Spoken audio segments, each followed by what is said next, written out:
Good morning, everybody. Welcome back. So for today, we are moving into the next section of our slides. So if we look at the written instructions here for today's post, Google Slides are here. We're going to read from slides 24 to 27.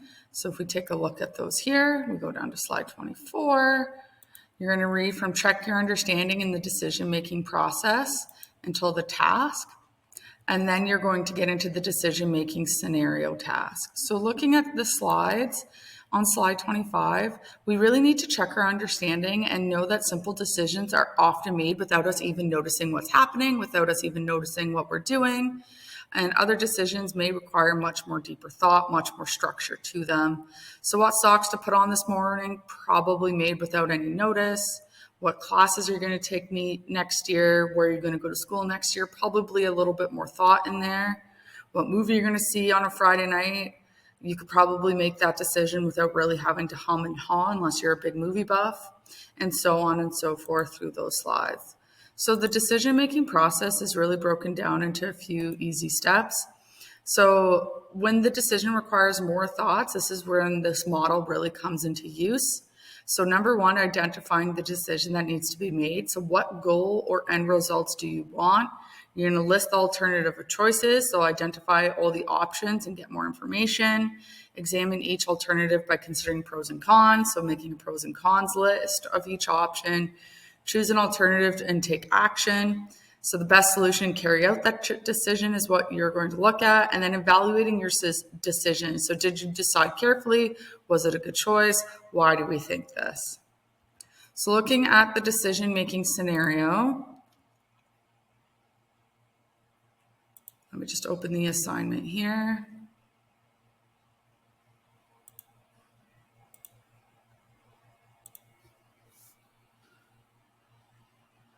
What you are going to do is look at the processes down below. So when making a decision, it's sometimes helpful to write down your thinking process. So you have to refer to it when you evaluate your decision, or if you have to defend your decision to anybody or even to the voice inside your own head.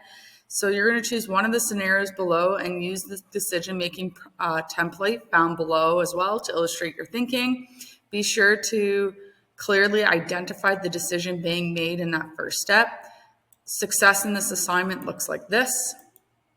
So down below, we have our characters here. So we have Ken, we have Gina, we have John, and we have Tara, and then we have Mark. So you're going to pick the scenario you want. So we look at Ken. Ken has been offered a job that doesn't pay too well, but offers training for advancement. The company will also help with tuition for college courses. The job he has now pays more. He'd have to move back home with his parents for a while. If he takes the new job, what should he do? So we scroll down. The decision-making model, which we just went over on slide 26, is here again to help you. So this is just there to help you, and your answers are going in here. So step one, the decision being made for Ken is he going to take the new job, right? Is he going to move home, right? Step two, what are some possible choices that they could make? In other words, you're going to identify the problem for step one. Step two, what are some possible choices that they could make? There's more than one, so list at least two.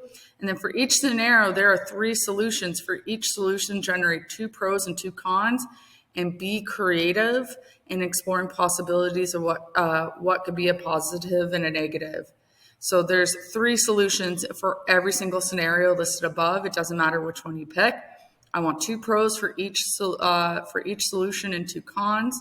You're going to choose one of these 3 solutions. So the solution I chose is because and explain. So imagine as if this person has made the choice you have selected for them. So they've said, yep, solution number 2, as this person said above, is what I'm going to go with. What could go wrong with that solution, and how could this decision impact other people around them?